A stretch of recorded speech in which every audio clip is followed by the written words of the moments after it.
The situation within Tarkov is already very complex. Many factions and entities are warring with one another.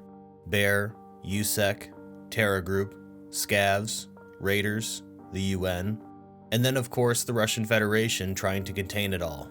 But today we're going to step outside the official canonical story of Tarkov and ask a what-if question. What if the United States decided to intervene in the Tarkov crisis?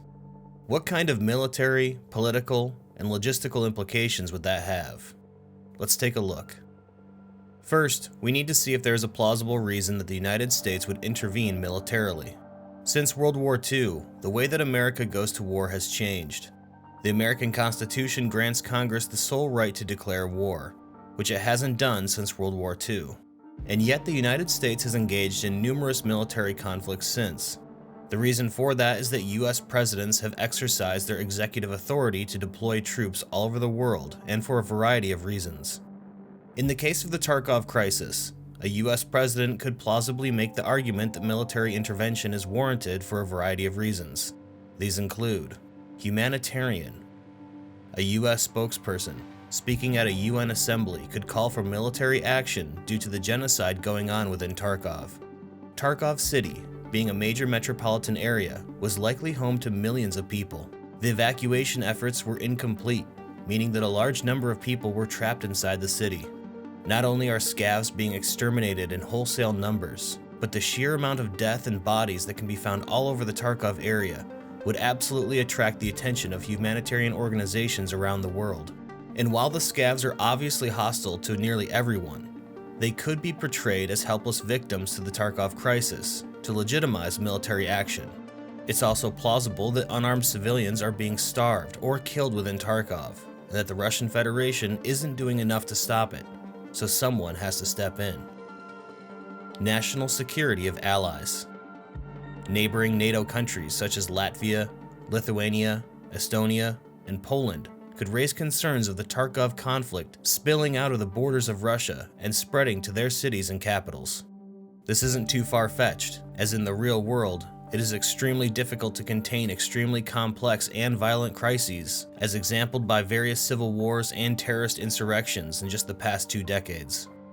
Not only that, but recently the airspace around Tarkov has become undefended, and military craft are now conducting airdrops of military equipment into Tarkov, which would absolutely concern neighboring NATO allies.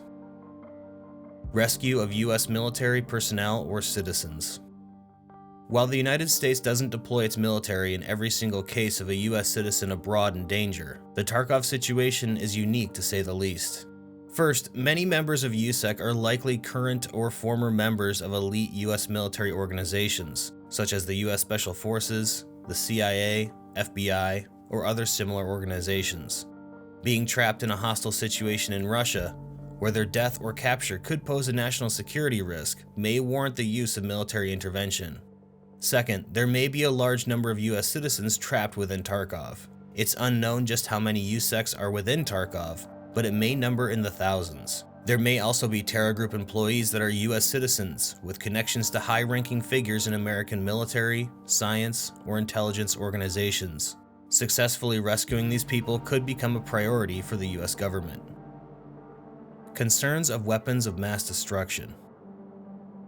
This reasoning may not go over too well with the American public, but the US government or president could potentially petition the use of military forces to stop the development or deployment of weapons of mass destruction.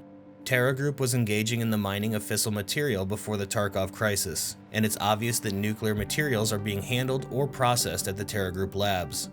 Also, an EMP device was used over the city, which was most likely achieved by detonating a low-yield nuclear device at very high altitude.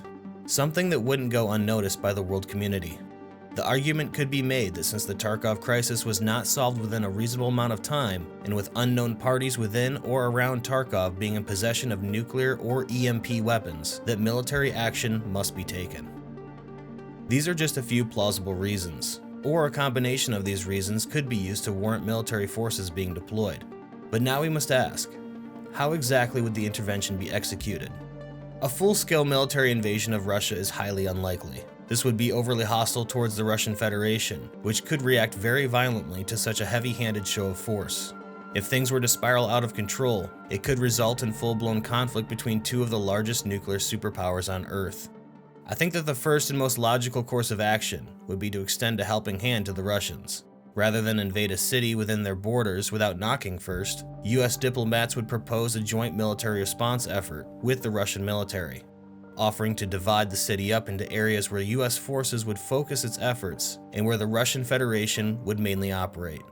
Over time, both militaries would neutralize any hostiles not willing to surrender and slowly restore peace through military occupation so that reconstruction efforts may begin. But seeing as how the Russians, although unofficially, created Bear for the exact purpose of discovering Terragroup's secrets without the international community's prying eyes getting in the way, this plan may be met with resistance or flat-out denial by the Russian government. So what if the United States intervened anyways? Like I said, full-scale invasion is out of the picture. So what would America's involvement look like? Most likely it would be similar to the assault on bin Laden's compound in Pakistan in 2011. At the time, the United States was very much not at war with Pakistan, but the target in question was of such high importance that the decision to conduct military operations within Pakistan's borders was made. Members of elite US military groups such as the US Army Rangers, Delta Force, or Navy SEAL teams would conduct clandestine helicopter insertions to key areas within Tarkov. After collecting intelligence from local Scavs or captured Bear operators, they would learn where to find trapped USEC or any remaining Terragroup employees of interest. Then, they would attempt to extract the high-value targets also by helicopter to avoid the Russian military at cordon areas. These operators would most likely wear sterilized uniforms that contain no flags, banners, or any kind of insignia that would indicate that they are US soldiers. If any team failed their mission or were killed or captured, the US government could deny involvement and try to deflect blame, claiming that those operators were just another PMC group. If the US attempted to intervene militarily under the auspices of humanitarian aid, then military forces may be allocated very differently. Small groups of special operations or even regular infantry may be attached to UN peacekeeping forces, which up until that point have been ineffectual within Tarkov. Now with US military guidance, corruption within the US may lessen or cease altogether, and now under the watchful eye of the international community, the unchecked slaughter of armed civilians within Tarkov by the UN would stop. Instead, a tactic similar to the Hearts and Minds campaign during the war in Afghanistan would be attempted, and Scavs would be encouraged to lay down their weapons in return for amnesty for any criminal charges in exchange for safe passage out of Tarkov, and the promise of food, water, medication, and rehabilitation. Of course, not everyone would be so willing to surrender, as some Scav gangs have grown accustomed to the bandit lifestyle, and those groups would be made an example of with overwhelming firepower. In this scenario though, the primary objective would be to extract as many civilians as possible, as well as disarm as many Scavs as possible, while providing aid wherever and whenever possible. US troops would need to be on the lookout for insurgency-style warfare, however, as well as avoiding any scenario in which they could accidentally engage Russian Federation forces. In all of these scenarios, the risk of inciting conflict and provoking Russia would be very high. American military action could also be seen by both Russia and the international community as meddling in affairs they have no business engaging in. Fingers could be pointed towards the US, accusing America of using their military power to increase their influence in Eastern Europe, or even stating that this was some kind of soft invasion of Russia. Due to this, I think a scenario in which CIA, SEAL, or Delta Force deployed in small teams would be the most likely to hopefully keep a low profile and maintain at least a shred of deniability if their mission was uncovered. This what-if scenario may be more likely than we realize. One mysterious faction that has still not made it into the game may have strong links to the US military, and that is the Black Division. Do you think that the Black Division is a secret American military force operating within Tarkov? Do you think that we might see some kind of US involvement within Tarkov? Let me know in the comments below. This video idea was proposed by a new member of our Discord, and I had a lot of fun researching and making this video. If you would like to join the Tarkov discussion, hop on our Discord. A link is in the description. I'll have all kinds of new Tarkov news, lore, and tips coming soon, but until then, I'm Jeff with UL Gaming. Good luck out there.